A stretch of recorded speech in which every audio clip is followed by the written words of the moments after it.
नमस्कार विद्यार्थी मित्रांनो, कसे आहात तुम्ही सर्व.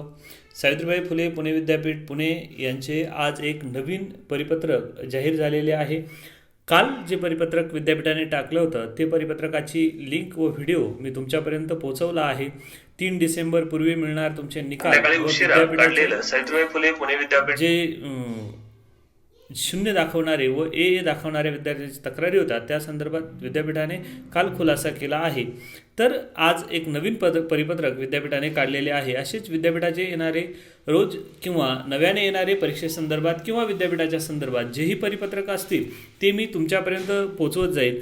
परंतु त्यासाठी तुम्ही चॅनलवर नवीन असाल तर चॅनलला अगोदर सबस्क्राईब करा.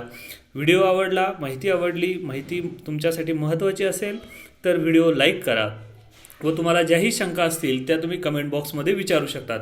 बघा, आता यासाठी तुम्हाला हे परिपत्रक बघण्यासाठी काय करावं लागणार आहे. तुम्हाला सावित्रीबाई फुले पुणे विद्यापीठाचे जे अधिकृत टेलिग्राम वेबसाईट आहे या टेलिग्राम वेबसाईटवरती जावं लागणार आहे. या ठिकाणी तुम्ही अधिकृत वेबसाईटवरती गेल्यानंतर बघा, या ठिकाणी सावित्रीबाई फुले पुणे युनिव्हर्सिटीच्या या ठिकाणी म्हटलं आहे syllabus to the conducted of performance improvement and backlog examination first to pre final year student to be hold on December 2020 साठी जी एक्झाम आहे त्यासाठी तुम्ही या लिंकवर क्लिक करा. कालही मी तुम्हाला सांगितलं आहे की या ग्रुपला कशा पद्धतीने जॉईन करायचं आहे. त्याची जर माहिती हवी असेल तर तुम्ही एक स्वतंत्र व्हिडिओ मी त्या संदर्भात बनवला आहे, त्या ठिकाणी तुम्ही ती जाऊन बघू शकतात. त्याबरोबरच तुम्हाला इतरही माहिती मी तुम्हाला देत राहील, परंतु अगोदर चॅनलला सबस्क्राईब करा. बघा, आता 26 नोव्हेंबर 2020 रोजी म्हणजे आज उशिरा परीक्षा विभागातून हे परिपत्रक काढण्यात आले आहे. माहे डिसेंबर 2020 मधील होणाऱ्या अनुशेषित व श्रेणी सुधार परीक्षांच्या अभ्यासक्रमासंदर्भात, म्हणजे आता तुमच्या ज्या परीक्षा होणार आहेत त्या किती अभ्यासक्रमावर आधारित आहे या संदर्भात हे परिपत्रक आहे. उपरोक्त विषयानुसार आपणास कळविण्यात येते की माहे डिसेंबर 2020 मध्ये प्रथम वर्ष ते अंतिम पूर्व वर्षातील अनुशेषित म्हणजे बॅकलॉग व श्रेणी सुधार परफॉर्मन्स इम्प्रूव्हमेंट परीक्षेचे आयोजन करण्यात आले आहे. सदर परीक्षेचे वेळापत्रक लवकरच विद्यापीठाच्या वेबसाईटवर प्रसिद्ध करण्यात येईल. या परीक्षेसाठी सोबत जोडलेल्या अभ्यासक्रमास माननीय अधिष्ठाता यांनी मान्यता दिलेली आहे. तरी सदर अभ्यासक्रम विद्यार्थ्यांच्या निदर्शनास आणून द्यावा ही विनंती कळावी.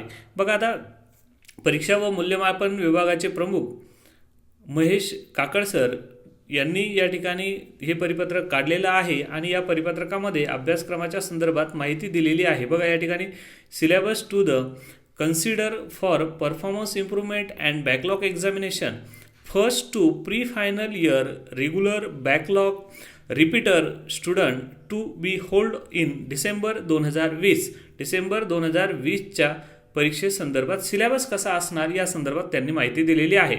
नॉन प्रोफेशनल कोर्सेसमध्ये काय येतं, arts, commerce, science, education and physical education हे जे आहे म्हणजे आर्ट्सचा सिलेबस असेल, कॉमर्सचा सिलेबस असेल, सायन्सचा सिलेबस असेल, एज्युकेशनचा सिलेबस असेल व फिजिकल एज्युकेशनचा सिलेबस असेल फॉर ऑल सब्जेक्ट, त्यामध्ये असणाऱ्या सर्व विषयांसाठी of performance improvement and backlog examination 100% syllabus will be consider, म्हणजे 100% पूर्ण सिलेबसवर आधारित तुमचे पेपर हे होणार आहे. बॅकलॉगचे विद्यार्थी आणि रिपीटरचे विद्यार्थी व परफॉर्मन्स इम्प्रूव्हमेंटसाठी ज्यांनी ॲप्लिकेशन मागील वर्षामध्ये केलं असेल त्या विद्यार्थ्यांसाठी विद्यार्थी वारंवार महाविद्यालयात विचारणा करण्यासाठी येत आहे, सर आम्हाला आत्ता फॉर्म भरायचे.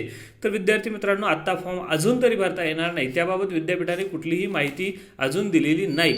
जर असे फॉर्म भरण्यास सुरू झाले तर मी तुमच्यापर्यंत नक्कीच पोहोचवेल. त्यासाठी तुम्ही चॅनलला सबस्क्राईब करा, तेव्हा मी तुम्हाला तो व्हिडिओ देखील तुम्हाला त्यापर्यंत पोहोचवेल. आता बघा, प्रोफेशनल कोर्सेसमध्ये कोण येतं, मॅनेजमेंट, ॲग्रिकल्चर, इंजिनिअरिंग, फार्मसी आणि लॉ हे जे प्रोफेशनल कोर्सेस आहे यांच्या सिलेबसच्या संदर्भात कमी अधिक काही सिलेबस आहे. मॅनेजमेंटच्या विद्यार्थ्यांसाठी पूर्ण सिलेबस आहे. बॅकलॉग आणि परफॉर्मन्स इम्प्रूव्हमेंटसाठी 100% सिलेबस या ठिकाणी कन्सिडर केलेला आहे. ओके, त्यानंतर बघा विद्यार्थी मित्रांनो, ॲग्रिकल्चरच्या विद्यार्थ्यांसाठी for backlog examination on odd semester subjects first, third, fifth म्हणजे हे 1, 3 आणि 5 एक्सेट्रा म्हणजे ऑड जे तुमचे सब्जेक्ट असणार आहे यामध्ये 100% सिलेबस हा कन्सिडर केला जाणार आहे. For backlog and performance improvement same आहे या ठिकाणी. Okay. Of even semester subject, even सेमिस्टरमध्ये 2, 4, 6 एक्सेट्रा याचा जो सिलेबस आहे तो बाकी 80% असणार आहे. सिलेबस हा फक्त 80% विल बी कन्सिडर्ड, म्हणजे 80% सिलेबस या ठिकाणी तुमचा ग्राह्य धरला जाणार आहे. त्याबरोबर इंजिनिअरिंगचे साठी जे आहे FE 2012, 2015, SE 2008, 2012, 2014, TE 2008, 2012 backlog examination on odd semester subject 1, 2, 5 etcetera odd सेमिस्टरचे जे येणार आहे ते and even semester 2, 4, 6 etcetera 100% syllabus will be consider. यांचा 100% सिलेबस हा कन्सिडर केला जाणार आहे. व्हिडिओच्या शेवट मी तुम्हाला एक महत्त्वाची गोष्ट सांगणार आहे की यासाठी कशा स्वरूपात तुम्हाला अभ्यास करावा लागणार आहे. बघा या ठिकाणी सब्जेक्ट दिले आहे 2019च्या पॅटर्नसाठी. ते विद्यार्थी मित्रांनी वेबसाईटवरती त्या ठिकाणी टेलिग्रामच्या वेबसाईटवरती जाऊन बघून घ्यायचे आहे. Engineering chemistry, engineering physics, basic electronic and basic electro program and programming and problem solving and जे सब्जेक्ट आहे तुमचे तुम्ही त्या ठिकाणी परिपत्रकामध्ये जाऊन सर्वांनी प्रत्येक विद्यार्थ्याने बघून घ्यायचे आहे. या ठिकाणी 2019 पॅटर्नसाठी जे देखील सब्जेक्ट या ठिकाणी engineering, mathematics first and system in mechanism engineering last 4 units. या ठिकाणी लास्ट 4 युनिट फक्त सिलेबस विल बी कन्सिडर केला जाणार आहे FE 2019च्या पॅटर्नसाठी. तेही विद्यार्थ्यांनी या ठिकाणी लक्षात ठेवा. बघा विद्यार्थी मित्रांनो, त्याबरोबरच या ठिकाणी फार्मसीचे जे आहे ते for all subject of performance improvement and backlog 100% syllabus त्यांचाही आहे आणि लॉचा देखील 100% सिलेबस या ठिकाणी आहे. तर या स्वरूपाचं परिपत्रक अभ्यासक्रमासंदर्भात परीक्षा विभागाने काढलेले आहे. 3 डिसेंबरपासून जी तुमची परीक्षा सुरू होणार आहे या परीक्षेच्या संदर्भात हे परिपत्रक आहे.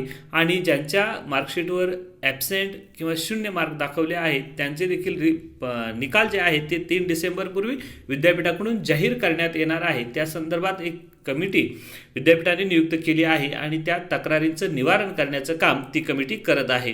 त्यामुळे तुम्ही चॅनलवर नवीन असाल तर अगोदर चॅनलला सबस्क्राईब करा, जेणेकरून विद्यापीठाच्या संदर्भात घेतलेले जे नवीन निर्णय असतील ते मी तुमच्यापर्यंत पोहोचू शकेल. धन्यवाद विद्यार्थी मित्रांनो.